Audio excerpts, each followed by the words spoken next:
These 4 things I'm going to show you made me a full-time music producer by 18 years old. I've used these 4 strategies to build multiple production companies, built a multi-platinum production team, hit impressive sales numbers, and get millions of views. I started all this with basically no money. I got no handouts or special treatment. And at that point, I didn't even show my face on social media. So there's no reason why you can't use these strategies to do the exact same thing. I don't have any kind of course or coaching. I'm sharing everything on this video for free. Just subscribe and like the video if this helps you. There's some gems in strategy number 2 that I haven't heard any producers talk about, so I definitely recommend sticking until then. The first very important step is productivity and mindset. Have a look at this Free Beats group, for example. You'll see hundreds of posts like this. There are hundreds of producers claiming that nobody can outwork them. Not to hate on these producers, but if you go to their pages, most of them have almost no credits, achievements, followers, or anything like that. When I saw this, I realized that being the hardest working producer or making the most beats doesn't actually really lead to any success. I noticed this pretty early and changed my mindset from how many beats can I make today to what can I do to the over 100 beats sitting unfinished on my hard drive. I recommend you do the same thing I do, which is go and finish and polish these tracks and get them ready to either send out or put in products to sell, which I'm going to show you in the future steps. The second thing you need to do is create an actual product or offer. Most producers don't have one of these and it really holds them back. Most producers get paid absolutely nothing from streaming platforms, and with new changes to Spotify, unless you get 1,000 streams on a track, you don't get paid at all, which is the vast majority of songs on Spotify. When it comes to getting placements in the music industry, that isn't any better. I'm sure you've heard so many horror stories of producers having their beats copied, stolen, having to wait years until they get paid, never getting paid at all. If a producer don't take off his tag, I'll do it myself and I'll remake the beat. Or finally getting paid, and once all the producers and engineers and artists have been paid, they end up getting a really small advance and barely any royalties. It occurred to me that the absolute best way to make guaranteed money as a producer was to create some kind of product or offer. If you don't have any ideas, here are a few that you could steal. Selling beat leases, selling sample packs, selling merch, vocal mixing templates and guides, production courses, plugins, MIDI packs, music promotion, beat packs, and more. I'm going to show you the math to convince you why doing this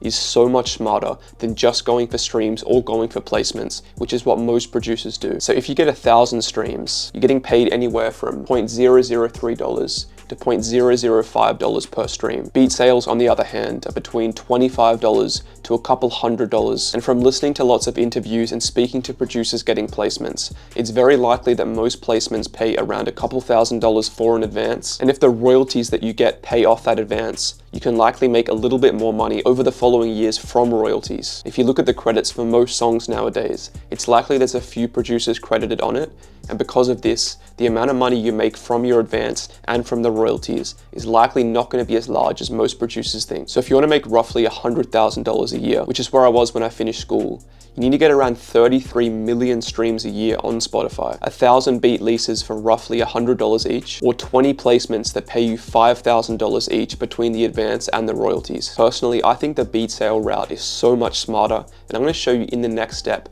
how you can use marketing and leverage to get these kind of numbers. So I ended up leaving those producer Facebook groups because every day there were producers claiming how producers who are less talented were getting more beat sales, streams, and placements. And all of that comes down to the marketing and the leverage that you have. If you have 2 producers that both have alright style beats, one of them has over 100,000 subscribers on their beat page, but the other one has a couple hundred, who's going to get more beat sales when they post their next beat? The exact same thing goes for followers, having an email list, having a strategy for running ads and having a lot of reach on your ads, having an SEO strategy, which means you rank fairly high for certain keywords, and even having something like a broadcast channel on Instagram, for example. All of these things increase your leverage, which means for the same amount of effort, you can get way more of an outcome. So if you compare a producer that doesn't have any of those things versus a producer that has all of that leverage, the one with the leverage doesn't have to be some amazing super producer who goes and spends 100 hours EQing some perfect beat.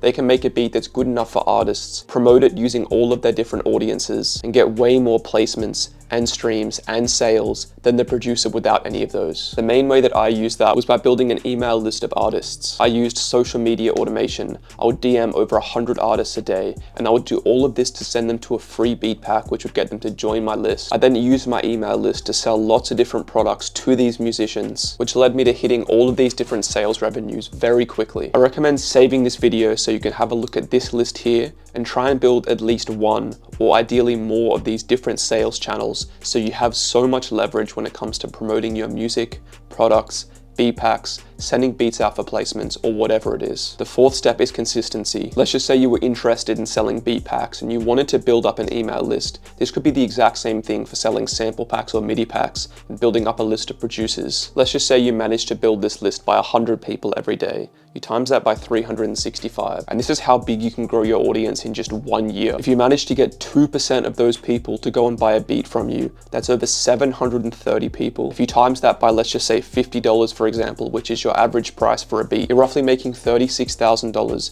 just from going and promoting something to your email list. And the crazy thing is, you can do this every single month. For example, you could do like a Black Friday sale, a Cyber Monday sale, or just bring out some new kind of beat pack, sample pack, or product and push this out to that list that you built. The exact same thing goes for growing a certain amount of followers or subscribers daily. There's something called the 1% rule, where if you grow by 1% every day, you improve by something like 36 times at the end of a year. So make sure to work at all these things consistently, and I guarantee they'll work well for you. I hope you implement these 4 steps and see great success from them. I normally only talk about music production, but I have a couple free guides on wavegrind.com that go into selling beats, go into selling placements, and more into the music side of music production. So I'll link that below as well. And let me know if you want to see more like this. If you click one of the recommended videos, there are some awesome production tutorials showing you how to create different beats and different tracks, as well as different products like top producers. And you can go and use this to make some amazing beats or sample packs that you can sell to your audience.